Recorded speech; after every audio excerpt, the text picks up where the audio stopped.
Sa mata ng ilan, ang papel, lapis ay mga karaniwang bagay lamang. Ngunit para sa isang batang nangangarap, ito ang susi sa kaalaman, sa pag-unlad, sa kinabukasan. Sino gusto dito mag-nurse? Asan ka kami, gusto na mag-nurse. Dito sa Barangay 5, Lucban, Quezon, nadiskubre ng aming grupo ang isang tahimik, ngunit may malalim na suliranin. Maraming bata ang nagsisimula sa formal na edukasyon nang hindi pa bihasa sa pagbabasa at pagsusulat. May mga batang hindi makasabay sa klase, hindi dahil sa kakulangan ng talino, kundi dahil sa kakulangan ng kagamitan. At ang pandemya, idinagdag lamang nito ang agwat sa pagkatuto. Naantala ang mga aralin, nawalan ng direksyon ang pag-asa. Kami ay hindi mga guro, hindi rin kami mayayaman. Ngunit kami ay mga estudyanteng may layunin, may malasakit at may paninindigan. Sa harap ng mga problemang ito, nagtawag kami ng pagpupulong. Sa isang virtual na silid, nagtagpo ang mga ideya, pangarap at plano. Isa lang ang tanong, paano tayo makakatulong? Dito nabuo ang tulong, turo at gamit. Isang proyekto na nahati sa dalawang pangunahing hakbang. Una, tutoring sessions para sa mga batang nasa kindergarten. Pangalawa, pamamahagi ng mga gamit pampaaralan upang kahit sa bahay ay tuloy pa rin ang pagkatuto. Bawat proyekto nagsisimula sa isang liham, isang pakiusap, isang panimula ng layunin. Sumunod ang pamimili ng pensil, krayola, kwaderno. Lahat ng kailangan ng isang batang nagsisimula pa lang humawak ng lapis at mangarap. Isinilid namin isa-isa ang mga gamit. Bawat isa may kasamang pag-asa at malasakit. At syempre, may baon ding merienda. Dahil sa batang busog, mas gising ang isip. Simpleng juice, pero sa araw ng turo, ito'y alay naming pagmamahal.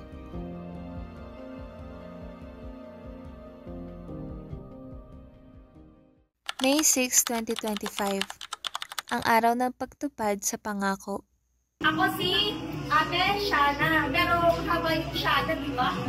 Ate Shak na lang, Shak. Anong pangalan ko nga ulit? Magandang umaga mga bata.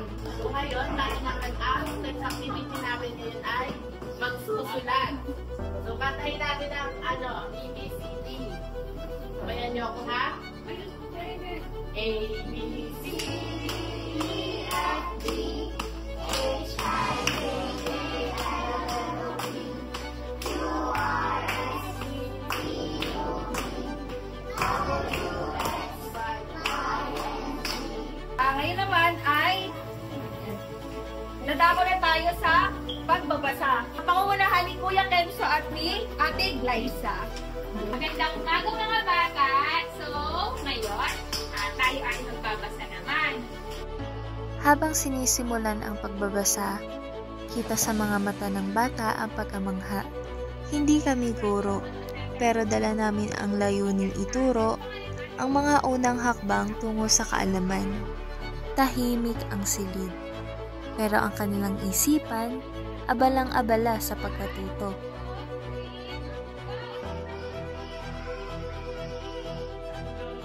Ngayon naman ay makakinig tayo na sa isang kwento mula kay Ate Yana. So, ayun, alam niyo naman, feeling ko alam niyo na yung yung ikwento ko. Alam niyo ba yung alamat ng pin niya? Sa bawat pangungusap, unti-unting bumubukas ang kanilang imahinasyon. Kwento ng alamat, kwento ng kabataan, kwento ng pagkatuto sa isang simpleng umaga sa Barangay 5.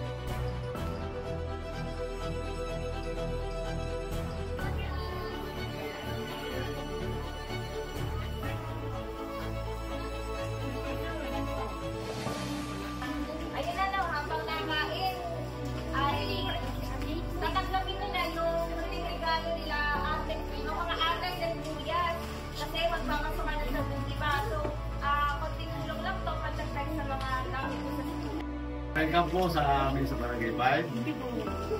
Maraming salamat po at napili niyo ang aming barangay na magsagawa ng tulong-tulong at gamit. Yan.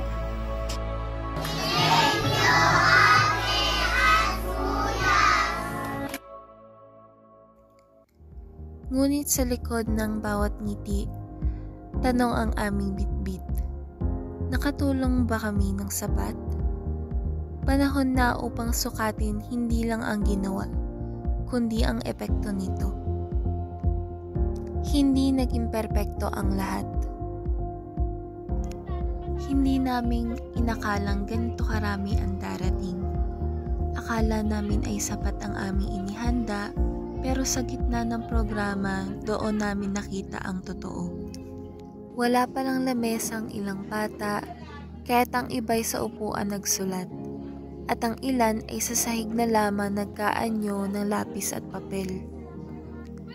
Habang abala ang mga kasama sa pagtuturo, may ilan sa amin sa gilid na tahimik na namimili ng kulang na gamit, nagre-repack, naghahanda ng pagkain, lahat ito habang nagpapatuloy ang programa. Wala kaming emergency fund, kaya't ang naging sagot, sariling abono. Hindi planado, pero kailangan. At kahit hindi lahat ay perpekto, ang bawat pagkukulang ay naging pagkakataon para matuto. At higit sa lahat, napatunayan naming kapag may malasakit, laging may paraan. Ito ang tulong, turo at gamit. Isang kwento ng malasakit, isang hakbang patungo sa pantay na edukasyon. Para sa bawat batang nangangarap, para sa bawat matang kumikislap.